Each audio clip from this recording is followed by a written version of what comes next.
Most important questions for class 10th जो कि 100% या तो एमसीक्यूज में या डिस्क्रिप्टिव दोनों में भी आ सकते हैं, और एमसीक्यूज को भी आप बिना सॉल्व किए टिक नहीं लगा सकते हैं, इसीलिए वो भी क्वेश्चंस को सॉल्व करना ही है। तो उसके लिए ये इम्पोर्टेंट क्वेश्चंस हमारे सामने कि find the value of x, x की वैल्यू क्या होगी, for which 2x, x plus 10 and 3x plus 2 ये 3 टर्म्स हमारे पास में है, are the 3 consecutive terms of an AP. ये एपी की 3 कंसेक्यूटिव टर्म्स है। हमको ये मालूम है कि हम एपी को क्या लिखते हैं कि सपोज हमारे पास एपी और उसकी टर्म्स है a1, a2, a3 up to an। तो a1 means first term, a2 means second term and a3 means third term. These are consecutive terms. तो हमको ये मालूम है कि यदि 3 terms consecutive है in this condition, their common differences are same. उनके common difference same होते हैं, और common difference same होते हैं तभी वो AP फॉर्म करते हैं। तो इसको इजीली सॉल्व करने के लिए यदि हम सपोज कर ले कि हमारे पास a1 मीन्स है 2x, a2 मीन्स हमारे पास second term x plus 10 and third term a3 is equal है 3x plus 2। तो find the value of x बोला है, ये 3 टर्म्स है, तो हमारे पास कॉमन डिफरेंस के लिए हम क्या लिख सकते हैं, या तो a2 माइनस a1 या a3 माइनस a2, इस तरीके से कि जब हम सेकेंड टर्म में से फर्स्ट टर्म को माइनस करें या थर्ड में से सेकेंड को या nth टर्म में से n माइनस 1th टर्म को माइनस करें तो कॉमन डिफरेंस सेम होता है। तो हम इस तरीके से भी d की वैल्यू इक्वल रख सकते हैं। तो बहुत इजी होगा कि यदि हम लिख दें कि a3 minus a2 is equals to a2 minus a1, ये कॉमन डिफरेंस के लिए। और बस अब इसमें a1, a2 और a3 की वैल्यू सब्स्टिट्यूट कर दो, तो a3 मीन्स हमारे पास 3x plus 2 माइनस, अब माइनस है इसलिए a2 की वैल्यू को ब्रैकेट में लिखना है, तो x plus 10 is equal a2 minus a1, a2 means x plus 10 minus a1 means है 2x, तो ये हो गया हमारे पास 2x। अब 3x plus 2 minus x minus 10 is equal x plus 10 minus 2x। x की वैल्यू फाइंड आउट करना है तो x टर्म्स को लेफ्ट में ले लेते हैं, तो ये होगा माइनस x, इसकी शिफ्टिंग होगी तो ये होगा हमारे पास माइनस x, ये है हमारे पास 3x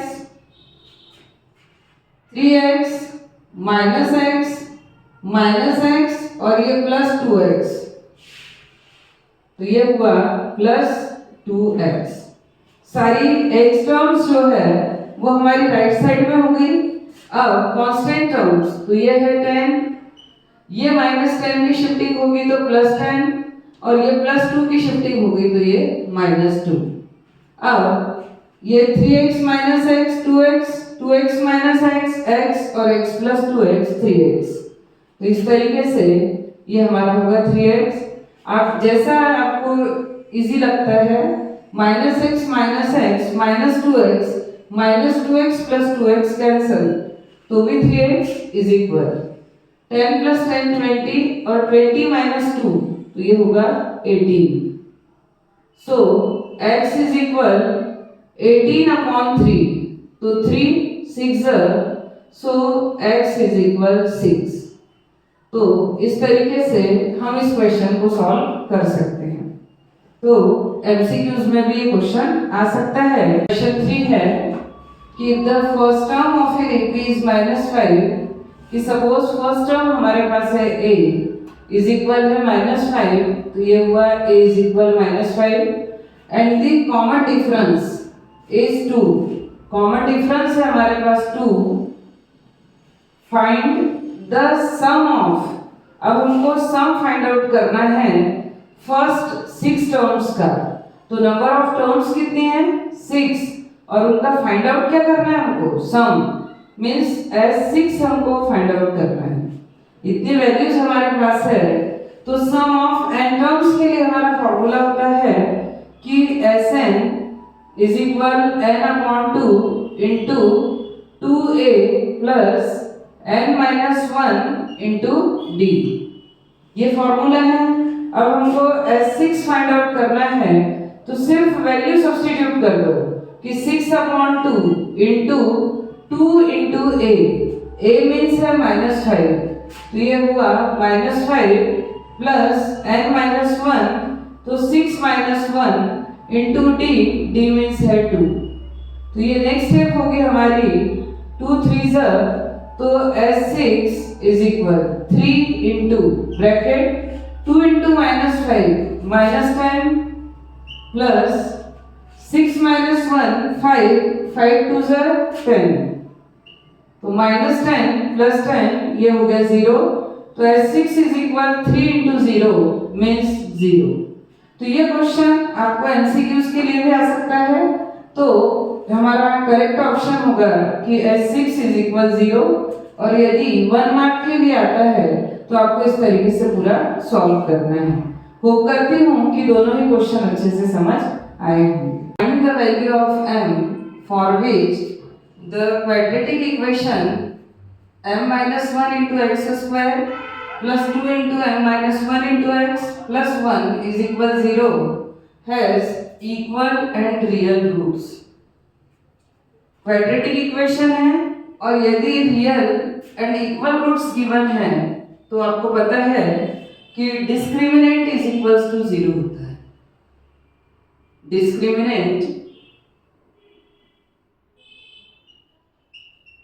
इज इक्वल्स टू 0 और डिस्क्रिमिनेंट का मीनिंग क्या है कि b² minus 4ac is equals to 0, कि if any quadratic equation has equal and real roots then b² minus 4ac is equals to 0। या इसी को हम लिख सकते हैं कि b² is equal minus 4ac की हमने शिफ्टिंग कर दी तो होगा इज इक्वल्स टू 4ac। अब ये abc हम कहाँ से कंपेयर करें, तो हमारे पास गिवन इक्वेशन है कि m-1 into x square plus 2 into m-1 into x plus 1 is equals to 0। Then compare with a x square plus bx plus c is equals to 0, standard form of quadratic equation. ये x square है दोनों, तो a की value ये पूरी complete value हुई a, तो here a is equal m-1, m की वैल्यू हो गई हमारे पास m-1। Then b is equals to ये x है, तो ये पूरा पोर्शन b को रिप्रेजेंट करेगा, तो 2 into m-1 and c is equal 1। तो इस तरीके से हमारे पास ए बी और सी की वैल्यू आ गई है। अब इन वैल्यूज को हम यहाँ सब्स्टिट्यूट कर देंगे, तो find the value of m, हमारे पास m की वैल्यू आ जाएगी b²। b की वैल्यू हमारे पास 2 इंटू m-1, ये b और स्क्वायर, तो ये लिया हमने square, is equals to 4ac 4 into a means है m-1 इंटू c मीन्स है 1।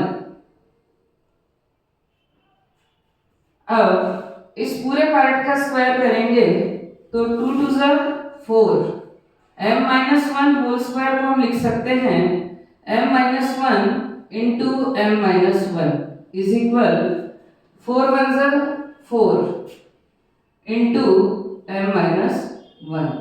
इस तरीके से सॉल्व कर दिया। अब इस 4 से ये 4 कैंसल और m माइनस 1 से m माइनस 1 भी कैंसल। जब ये इसके अपॉन में आएगा तो कैंसल हो जाएगा, तो ये बचा m माइनस 1 इज इक्वल, यहाँ से ये है 1। सो m इज इक्वल 1 और माइनस 1 की शिफ्टिंग करेंगे तो प्लस 1। इस तरीके से m इज इक्वल्स टू 2। तो हमारी m की वैल्यू हो गई 2 और ये है हमारा आंसर। तो इस तरीके से बहुत इजी क्वेश्चन है। जहाँ तक हो ये एमसीक्यूज के लिए पूछा जाता है और यदि 1 मार्क के लिए पूछा तो आपको पूरा सिस्टमैटिकली इसी तरीके से सॉल्व करना है। हमारे पास है x is equal a cube b cube and y is equal a square b। इसकी जगह कोई और डिजिट भी आ सकता है। तो फाइंड एलसीएम और एचसीएफ। अब इसकी सबसे इजी मेथड बता रही हूँ। a क्यूब को लिख दिया मैंने a into a, b cube को हम लिखते हैं b into b, y is equal हमारे पास है a square means a into b। अब यदि हमको एलसीएम फाइंड आउट करना है तो एलसीएम की सबसे इजी मेथड है कि ये दोनों में कॉमन तो ले लिया a, ये दोनों में कॉमन तो इसको 1 टाइम लिया। इस a के साथ कोई पेयर नहीं है तो इसको भी यहाँ इंक्लूड करेंगे। फिर b का ये एक पेयर है तो इसको 1 टाइम लेंगे। ये अनपेयर्ड है तो ये b भी आएगा, ये अनपेयर्ड है ये b भी आएगा, तो ये a क्यूब और b क्यूब। तो इसका एलसीएम होगा a क्यूब b क्यूब, ये एलसीएम हुआ। एलसीएम जो है तो एलसीएम इज इक्वल, कभी भी कॉमन फैक्टर्स को हम हाईएस्ट कॉमन फैक्टर, तो a कॉमन दोनों में तो ये हुआ a, ये इन दोनों में a कॉमन तो ये हुआ a, और ये एक b कॉमन तो ये हुआ b। इस तरीके से a स्क्वायर b हमारे पास ये HCF हुआ। तो हमको रियल नंबर्स में एमसीक्यूज में ये क्वेश्चन आता है कि x इज इक्वल ये एंड y इज इक्वल ये, फाइंड एलसीएम और HCF। तो एलसीएम और HCF ये होगा। यदि उन्होंने बोल दिया कि find the product of LCM into HCF, कि find the product of LCM into HCF, यदि इनका प्रोडक्ट फाइंड आउट करने को आ जाता है तब भी आपको एलसीएम निकालना पड़ेगा। तो ये होगा a cube b cube into HCF है हमारा a स्क्वायर b। तो उस कंडीशन में इसका प्रोडक्ट होगा a cube into a square, तो a to the power 5, b cube into b तो b टू द पावर 4। तो ये हमारा आंसर हुआ। तो इससे रिलेटेड कोई भी क्वेश्चन आता है तो आपकी मेथड यही रहेगी। ये very important question. Next important question कि area is related to circle. इससे रिलेटेड है कि the length of the minute hand of a clock is 14 centimetre. कि किसी क्लॉक की, ये सर्कुलर क्लॉक है जिसका मिनट हैंड जो होता है नियर अबाउट, वो इसकी सरकमफेरेंस को टच करता ही है नियर अबाउट। तो जब कभी भी हमारे पास length of the minute hand given है तो आप समझ जाओ कि वो रेडियस ऑफ अ सर्कल है। तो the length of the minute hand of a clock is 14 centimetre. It means कि रेडियस ये हो गई हमारे पास 14 सेंटीमीटर। अब सेकंड ये बोला है find the area swept by the minute hand. Imagine करो कि सपोज यहाँ पर हमारे पास है 12 और ये है 3। इस सेंटर से यदि हम ऑब्जर्वेशन ले, यहाँ पर होता है 1, ये है 2, तो इस तरीके से यहाँ हमारे पास 90 डिग्री एंगल फॉर्म होता है। तो 12 to 3 ये कितने पार्ट्स में डिवाइड है? 3 इक्वल पार्ट्स में डिवाइड है। ये फर्स्ट और ये सेकंड और ये थर्ड। तो जब टोटल एंगल हमारा 90 डिग्री था और ये इक्वल 3 पार्ट्स में डिवाइड है, तो ईच पार्ट जो है वो हमारा हो गया 30 डिग्री। 90 को जब 3 इक्वल पार्ट्स में डिवाइड करेंगे तो ईच पार्ट जो होगा वो क्या होगा हमारा 30 डिग्री। इसका मीनिंग ये हुआ कि मिनट हैंड जब 5 मिनट्स के लिए ट्रेवल करता है, जब ये 12 to 1 जा रहा है मीन्स 5 मिनट्स कवर कर रहा है, तो ये इतना एरिया पूरा स्वेप्ट करेगा। तो ये हमारा angle of sector. Sector means क्या होता है कि सपोज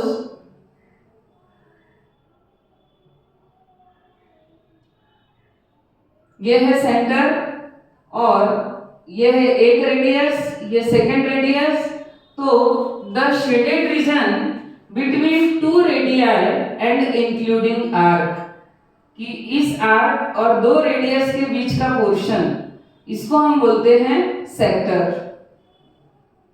तो इसी तरीके से यदि हमारी क्लॉक में minute hand by the way 12 पे था और 12 से ये 1 पे जाता है, तो ये जो एरिया कवर हो रहा है ये 30 डिग्री सेक्टर एंगल के लिए एरिया कवर हो रहा है, क्योंकि टोटल 90 डिग्री 3 पार्ट्स में डिवाइड होगा। कैसे वो अभी मैंने आपको यहाँ पर एक्सप्लेन किया कि ये 3 पार्ट्स है, तो ईच पार्ट जो है उसमें सेक्टर एंगल ऑफ सेक्टर कितना बनेगा 30 डिग्री। तो यहाँ से यदि 5 मिनट्स बोला है तो थीटा की वैल्यू 30 होगी, ये हमको समझना है। और कैसे होगी वो मैंने आपको बताया। तो यहाँ हम लिखेंगे गिवन कि जो length of minute hand of a clock है वो हमारी रेडियस हुई, तो radius is equal 14 centimetre and theta is equal, ये हो गया 30 डिग्री, कि व्हेन मिनट हैंड कवर्स कितना 5 मिनट्स, यदि ये 5 मिनट कवर करता है तो the area swept bye it, यदि ये फाइंड आउट करना है तो area of the sector find out करना है, और area of the sector find out करना है तो एंगल ऑफ सेक्टर भी तो पता होना चाहिए, जो हमने इस तरीके से फाइंड आउट किया। तो यहाँ से थीटा इज इक्वल है हमारे पास 30 डिग्री। तो ये हुआ, यहाँ आप लिख देना कि व्हेन मिनट हैंड मूव्स कितना 5 मिनट्स, तो ये हुआ थीटा। अब area swept by the minute hand in 5 minutes means area of sector. फॉर्मूले बहुत अच्छे से लर्न होना चाहिए कि theta upon 360 into pi r square. यदि पाई की वैल्यू 3.14 सब्स्टिट्यूट करना है तो पेपर में आता है, और यदि गिवन नहीं है तो आप 22/7 लिख सकते हो। थीटा हमारे पास है 30/360 into pi means 22/7 and radius है 14 स्क्वायर। इस तरीके से अब ये 0 to 0 कैंसल, 3 1 3 12, ये हुआ 1/12 इंटू 22/7 इंटू 14 इंटू 14। 2 से हम भी कैंसिल कर सकते थे बट आगे भी है, तो 7 1 7, 7 2 14, 2 1 2, 2 6 12, 2 3 6 एंड 2 11 से कर लो या 2 7 14। इस तरीके से आप कुछ भी कैंसिल कर सकते हो। अब 22 इंटू 7 ये होता है 154, तो ये हमारे पास 154 और अपॉन में है 3, तो ये हुआ 154/3। अब इसको हम डिवाइड करेंगे तो 3 5 15, 3 1 3, 1 कैरी, 3 3 9, अगेन 10 - 9 1, फिर 0, 3 3 9। तो इस तरीके से हमारा आंसर होगा, और ये एरिया है तो ये सेंटीमीटर स्क्वायर। तो इस तरीके से एरिया ऑफ द सेक्टर के लिए इस तरीके से हमको सॉल्व करना है। तो ये आपको अच्छे से समझ आ गया होगा कि टोटल जो हमारा होता है कि भाई 90 डिग्री, 90 में ये 12 है और ये 3 है। यदि यहाँ 1 एंड 2 तो ये इसके इक्वल 3 पार्ट्स हुए, तो 90 के इक्वल 3 पार्ट्स मतलब 30, 30 एंड 30। तो इस तरीके से थीटा की वैल्यू हमारी 30 हुई। और ये एग्जाम के हिसाब से यदि हम देखें पॉइंट ऑफ व्यू से, तो ये 100% इंपॉर्टेंट क्वेश्चन है। और area of the sector is equal 51.33 centimetre square. ये क्वेश्चन पेपर में आएगा ही, आपको तैयार कर लेना है। Very important question. इस तरीके के क्वेश्चंस पेपर में आते ही है। और जिस भी टाइप के क्वेश्चंस मैं बता रही हूँ उसमें यदि चेंज होंगे तो हो सकता है कि केवल डिजिट्स चेंज होंगे, अदरवाइज क्वेश्चन इसी टाइप के आएंगे। और इसीलिए इन क्वेश्चंस को बहुत अच्छे से प्रिपेयर करना है। अब ये क्वेश्चन है हमारा सरफेस एरिया एंड वॉल्यूम। तो इसके लिए हमको फॉर्मूले बहुत अच्छे से लर्न होना चाहिए।